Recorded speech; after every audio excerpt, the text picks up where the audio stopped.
Contacto, gracias y buenos días. Bueno, precisamente queremos conocer cuál va a ser el escenario que va a enfrentar Rafael Garay ante la justicia. Para ello está con nosotros el abogado Gustavo Balmacedas, director de Derecho Penal de la Universidad Andrés Bello. Abogado, ¿cómo está? Buenos días, gracias por acompañarnos. Muy buenos días. Bueno, estaba planteada la pregunta, ¿es posible que Rafael Garay salga caminando hoy del tribunal? Yo lo veo bien difícil, la verdad. Básicamente por dos situaciones. Primero, uno de los criterios interpretativos para definir si esta persona va a quedar o no en prisión preventiva es la pena que se le podría imponer. ¿Ya? La pena que va asociada al delito, claro. Que en este caso son estafas reiteradas. Claro, se discute si la pena es en abstracto o en concreto, y ahí hay que hacer algo que no es fácil de realizar por el sistema de penas en Chile, que se llama la prognosis de pena, el pronóstico de pena, ¿ya? Por la cantidad de víctimas, por el monto de lo defraudado, etcétera, en principio este señor arriesga de 3 años y un día a 5 años, pero al ser delito reiterado, esto puede aumentar en 1 o 2 grados, es decir, podemos llegar de 5 y 1 a 10 años, o de 10 años y un día a 15 años. Por lo tanto, se daría el primer protocolo o exigencia de interpretación que exige la ley para decir que es peligrosa la libertad de una persona que arriesga una pena que podría llegar hasta los 15 años. Eso como primer... Claro, ahora, considerando que él tiene irreprochable conducta anterior, estos 1 o 2 grados que se le sumarían, podrían también revertirse considerando eso, ¿no? Efectivamente, ese es un juego que hacemos los abogados defensores cuando se discute la prognosis de pena, el discutir las eventuales atenuantes que se podrían aplicar. En este caso, a mí me parece que es jurídicamente plausible el atenuante de irreprochable conducta anterior, aunque suene extraño para la ciudadanía, pero recordemos que el delito se cometió el año 2007. Es decir, con anterioridad al primer delito, según la información que aparece en la prensa, con anterioridad al primer delito de estas estafas. Por lo tanto, él tendría irreprochable conducta anterior porque sus antecedentes administrativamente ya podrían haber sido borrados, dicho en fácil, claro, antes de la comisión del primer delito. Es una suerte de prescripción de antecedentes, o sea, como que después de pasado un tiempo, todas las personas tienen derecho a limpiar sus antecedentes anteriores, que es lo que hizo la defensa de Rafael Garay en este caso. Claro, algo así. Y es algo que todos los defensores alguna vez hemos hecho con nuestros clientes porque es una garantía de todo ciudadano, digamos. Claro. ¿Ya?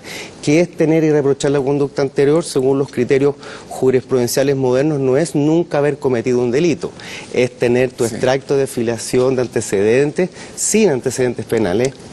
Al momento de... ¿El tribunal podría considerar, más allá de que sea un peligro para la sociedad o no, su libertad, que el peligro de fuga como un hecho importante para que no se entregue esta libertad? Muy buena pregunta, a eso que yo quería llegar.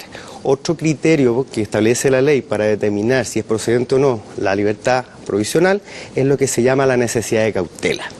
Y aquí precisamente tenemos en consideración, lo dice expresamente la ley, el peligro de fuga.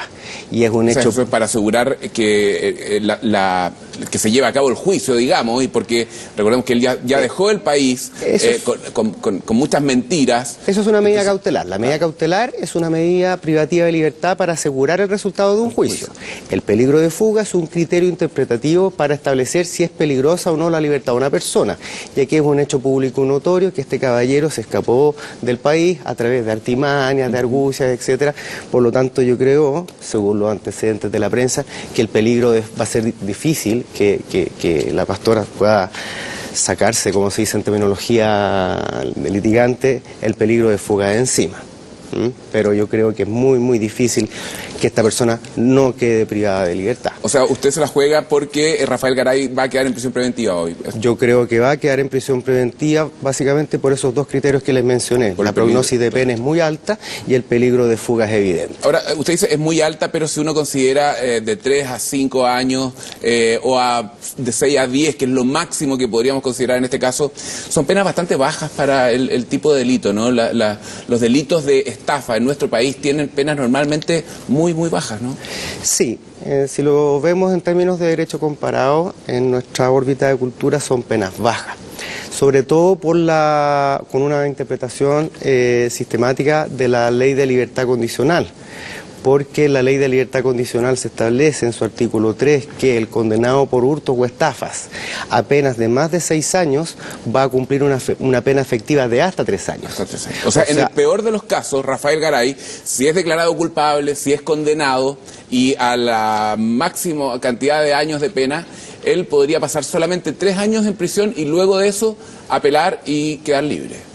Si solamente se tratara del delito, de los delitos de estafas, podría estar máximo privado de libertad hasta 3 años.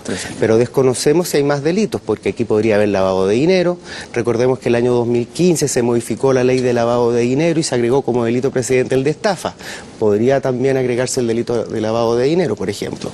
Abogado, delito bancario. Sí. ¿Qué va a pasar? Tributario. ¿Qué va a pasar hoy en el tribunal? ¿Qué vamos a ver? ¿Se van a exponer los antecedentes? Tengo entendido que la Fiscalía va a demostrar los movimientos que ha habido en sus cuentas bancarias y le quería preguntar qué pasa con las víctimas, porque en este tipo de casos, cuando se trata de estafas piramidales y montos tan altos como 1.800 millones de pesos, ¿qué pasa con el dinero? ¿Hay alguna forma de reparar a las víctimas? Hemos visto que en los últimos días se han incautado algunos cuadros, montos menores de 35 millones de pesos, algún par de vehículos, pero ¿qué pasa? ¿Va a volver algo de ese dinero a las víctimas, a las personas que fueron estafadas, o es muy complejo en este caso? No hay cómo de prever esto, ¿ya? Normalmente las personas que cometen este tipo de delitos son muy hábiles en circular el dinero, ¿ya? Pero si hablamos de experiencia criminológica, aproximadamente se recuperan entre el 10 y el 15% de los dineros.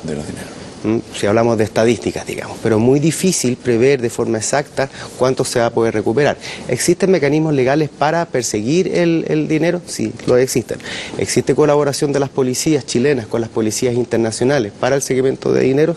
También lo existe, pero no sabemos dónde está el dinero. Yo he sabido de casos que literalmente entierran dinero. Entonces ya llegamos a casos extremos en que... O nunca se va a saber, en este caso no sabemos dónde está ese dinero, si es que existe o no, si se gastó, si está en otras cuentas, en paraísos fiscales. Existen hoy en día, dada la contingencia de esta gran cantidad de delitos, empresas especializadas en investigación y seguimiento de estos dineros. Perfecto. Bueno, ahora estamos hablando de, si uno revisa los montos, comparado con otros casos de estafas piramidales, es bastante menor. Por ejemplo, con el caso de Alberto Chang, ¿no? Sí. Bastante menor. Sí, el 3% de los montos de que... Exacto, estamos hablando de más de 80 millones de dólares versus 1,5 millones de dólares. Perfecto. Bueno, abogado Gustavo Balmaceda, director de Derecho Penal de la Universidad Andrés Bello, planteándonos estos escenarios posibles, lo que vamos a ver a partir de las 10 de la mañana en el Centro de Justicia, una vez que Rafael Garay regresa a nuestro país para enfrentar a la justicia en Chile. Muchas gracias por estar con nosotros. Buenos días. Muchas gracias. Muy buenos días.